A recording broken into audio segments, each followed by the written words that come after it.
Hello and welcome to this first lecture on how to use system thinking for decision making. So in this section with four lectures, we will give you some in-depth view of how to use systems thinking for decision making. And we will begin by answering first question, how systems thinking can make informed decision making by considering long-term consequences and unintended side effects of different choices, which we normally forget. So, system thinking informed decision making by considering obviously the long-term consequences and the side effects that are not planned, not intended of the different choices through various mechanisms. Now, what are these mechanisms? Let's take a look at one by one. First thing, system thinking encourages decision makers to consider the broader context and interconnectedness of factors that are involved in decision making. Instead of solely focusing on immediate outcome, it promotes understanding how decision may impact various parts of the system over a period of time. So that is the first thing, the holistic perspective. Second thing, system thinking helps identify feedback loops within the system that may amplify or counteract the effect of the decisions. Decisions maker can anticipate how actions taken today may lead to reinforcing feedback loops that may increase the problem or balancing feedback loop that can mitigate its effects. Also, system thinking considers the dynamic behavior of system over a period of time. Decision makers analyze how changes in one part of the system may propagate through the interconnected components, leading to complex and sometimes unforeseen consequences.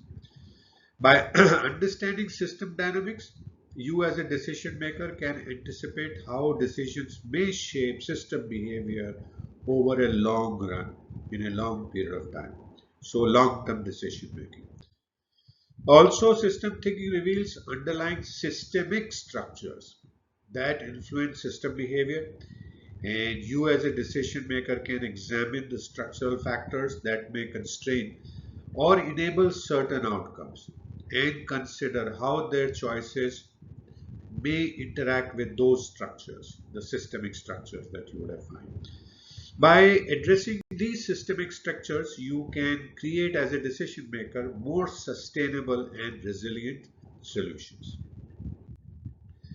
Also, system thinking encourages you as a decision maker to engage in scenario planning, to explore alternative futures, and assess the potential impact of different choices.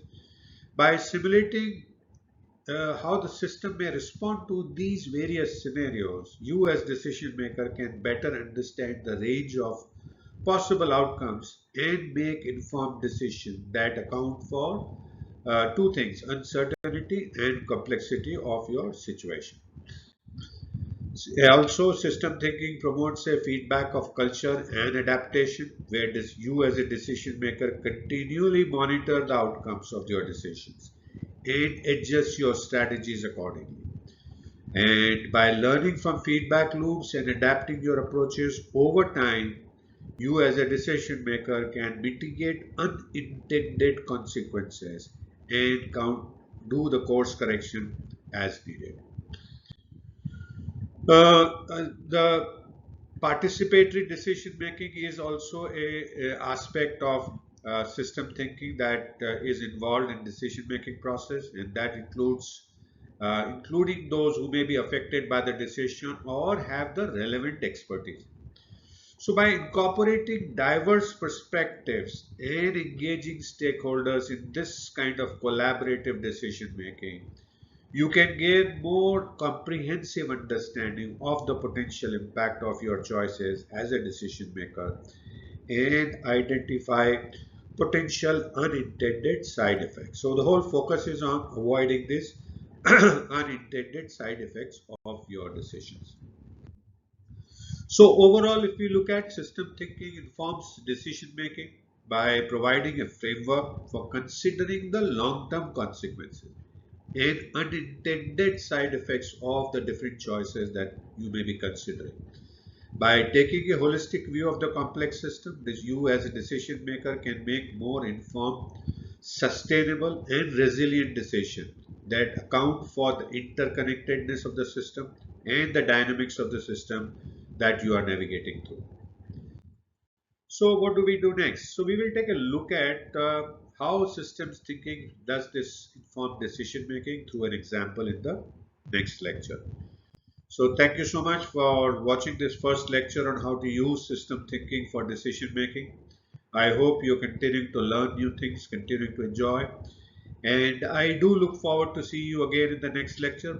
Please feel free to message me if you have any questions. I'll be happy to answer your questions, and also download the PDF file to take a look at anything that is of specific interest to you.